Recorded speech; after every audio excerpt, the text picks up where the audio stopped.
Salut et bienvenue dans la météo du Bitcoin, j'espère que vous allez bien. Aujourd'hui, il s'est passé des événements cette semaine, ils sont derrière nous et c'est plutôt intéressant de savoir un petit peu ce qui s'est passé. Donc globalement, on a eu les chiffres de l'inflation CPI qui devaient nous emmener une volatilité folle sur les marchés et ce n'a pas été le cas, hein. On est resté dans un environnement relativement choppy, mais stable, on va dire même healthy, hein, en bonne santé. Ici avec déjà un push en début de semaine en prévision du CPI et éventuellement on aurait pu inverser avec les mauvaises nouvelles entre guillemets, mais les nouvelles sont bonnes.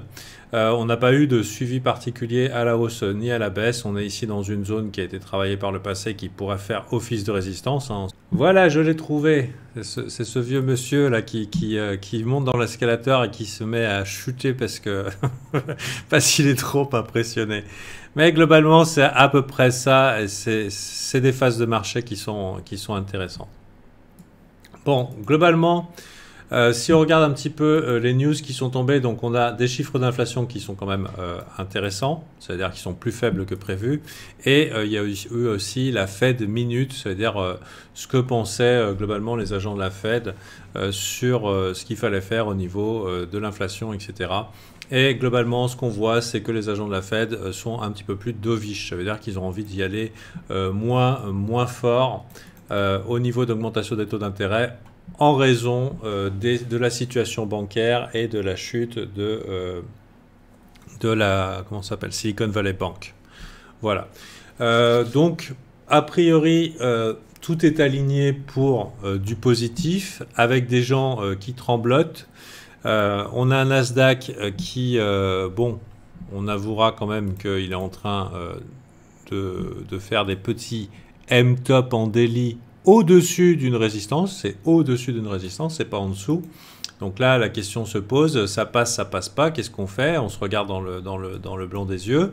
Est-ce qu'on a un swing baissier qui est en cours potentiel, à peu près de cette amplitude-là, si on considère un mouvement de type AB égale CD? C'est une amplitude OK pour un dip, même si on n'a vraiment pas envie de voir un dip comme ça. Si on voit un dip de cette amplitude, si on est boule, hein. Si vous êtes bear, bien sûr, vous avez envie de le voir. Si on voit un dip de cette amplitude, ça veut dire que la résistance long terme ici de l'année 2022 qui a été passée, ben, on la réintègre et du coup, ben, ça ferait un plafond potentiel après un dip qui serait raisonnable de cette amplitude. C'est OK, bon, bah, du coup, cette résistance elle est censée faire support. Du coup, elle refait résistance et potentiellement, on est parti pour plus de range sur une année de folie supplémentaire. Donc ici, pour l'instant, on est sur cette résistance qui fait support. Ce que je vois, c'est qu'il y a quand même pas mal de gens qui sont bear. Bon, bah, après, c'est peut-être ma vision. Mais on voit pas quand même beaucoup de gens qui sont très optimistes parce que bah, vous vous rendez compte l'économie et tout, et bon, pourtant ça monte depuis le mois de janvier et ça monte de manière très claire ici, plus au sommet, plus au creux, plus au sommet, plus au creux. Donc structure de marché haussière, défonçage de résistance. On était un petit peu sceptique parce que le S&P 500 ne voulait pas y aller, lui, et lui aussi finalement il fait toc toc à la porte de ses résistances, mais avec un petit peu de retard, en partie à cause de ces banques qui ont tracté vers le bas parce qu'il y a eu dans le secteur bancaire de gros dégâts qui a priori court terme semblent être plus ou moins neutralisés. Voilà, donc il y a eu grosse chute et ici on essaye, on va voir si on a une continuation baissière. Ici on a un genre de bearish fanion, un fanion baissier. Mais bon, ça peut se résoudre à la hausse, ou en tout cas dans une neutralité qui maintient l'illusion encore quelques temps. On a Goldman Sachs aussi, on regarde un petit peu comment ça se passe. Goldman Sachs, lui, il fait un petit peu des W, donc, mais bon, il est globalement dans un gros range. Donc là, a priori, il n'y a pas de tendance baissière ici sur ces banques. Alors, à savoir que vous savez, les tendances baissières sur les banques, c'est pas nouveau, hein. En 2021-2022, c'était pas la folie non plus. Crédit Suisse, ça faisait longtemps qu'il se cassait la gueule. Deutsche Bank, ça fait longtemps qu'il se cassait la gueule. Je veux dire, le secteur bancaire, c'était pas la pêche, mais c'est pas parce que les banques se portent mal ou font des mouvements baissiers que c'est la fin de l'économie mondiale, quoi. D'ailleurs, c'est aussi parfois les occasions pour des plus grosses banques d'avaler les précédentes et de s'en mettre plein les fouilles, de prendre le loot et puis de recommencer. Donc voilà. Donc ici, on a un Bitcoin qui est plutôt fort. Bon, le problème, c'est qu'on a tous ces assets à risque. Hein, donc ça veut dire on a le Bitcoin, on a l'Ethereum qui ressemble énormément au Nasdaq en termes de graphique. Et d'ailleurs, c'est le moment de dire, avec plutôt conviction, que finalement, cette mise à jour Shanghai, hein, c'est bien ça, Shanghai, était un non-event et les gens ont peut-être shorté un petit peu trop rapidement Ethereum et au final, en s'attendant que ça serait le méga crash, ici on voit comment ça s'est excité au niveau du funding predicted du côté de Bybit. Bybit, c'est l'échange un petit peu favorisé par les retail parce qu'il a été beaucoup promu par des chaînes très populaires.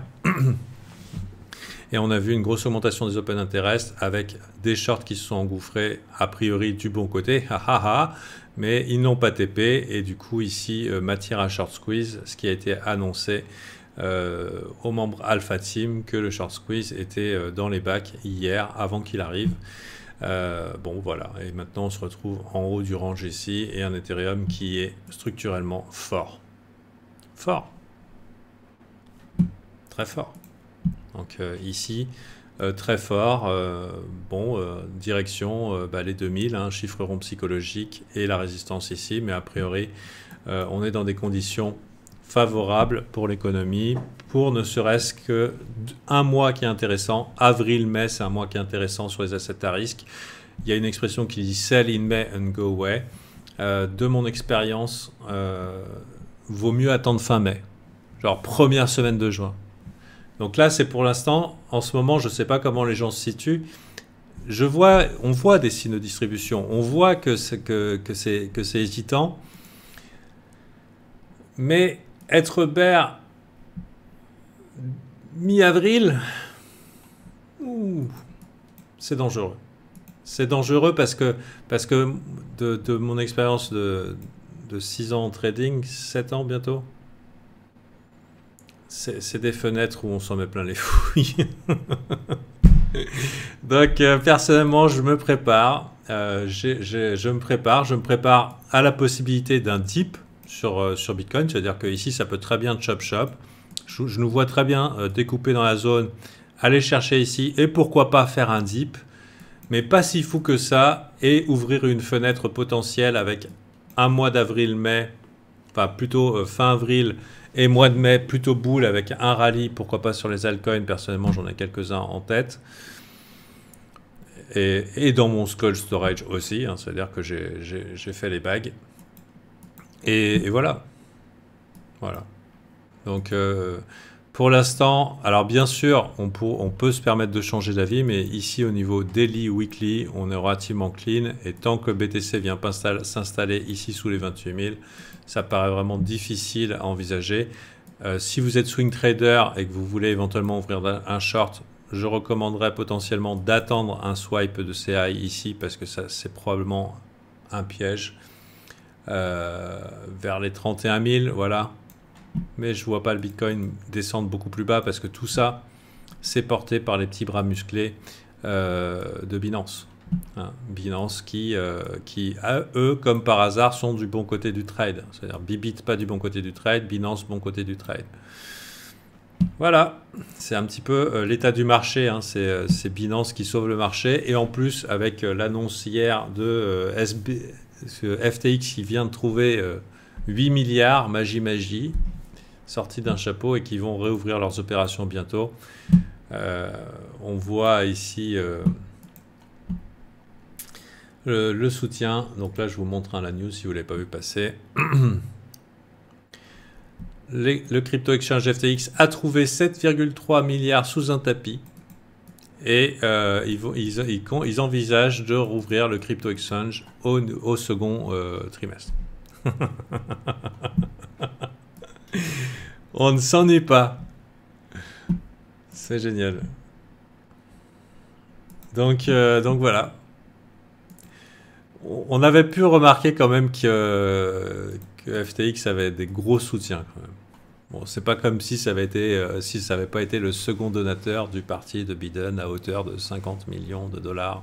Ça, c'est pour la partie officielle. Sans compter tout ce qu'il a arrosé aussi du côté chinois. Enfin bon, voilà. Il s'est fait des copains avec son argent. Et ça se voit. Tandis que CZ, lui, non. Il s'est pas fait des copains. Donc faites attention quand même à ne garder pas trop les sous sur Binance, on ne sait jamais. Quand je dis pas trop les sous sur Binance, ça veut dire il y a plusieurs manières de faire ça. Ça veut dire ça peut être garder une petite somme et la trader à levier pour éviter d'avoir une exposition au risque systémique, ou alors faire des entrées-sorties. Ce que je fais moi personnellement, vu qu'il y a un bon gros choix d'altcoin, si je vais prendre un trade en spot ça veut dire sans dérivatif, je vais prendre, et vu que pour l'instant ils ne sont pas inquiétés a priori, il n'y a pas trop de problème, je les sors rapidement de l'échange. Not your case, not your coin. Donc ici, voilà, pas trop de raison de s'inquiéter, même si, ouais, on se dit, ah, tout ça, c'est aux résistances long terme, on est potentiellement à l'ouverture d'un swing baissier. Possible. Pour l'instant, c'est pas dans le graphique. C'est pas dans le graphique, donc il faudrait peut-être une structure un petit peu comme ça. Vous voyez, petite structure qui peine à jouir ici. Pour dire allez on rentre dans un swing baissier mais sinon c'est vraiment pas dans le graphique et du coup on pourrait peut-être se tourner du côté des altcoins pour un rallye saisonnier à fin avril mai. Voilà, c'est tout, allez à bientôt.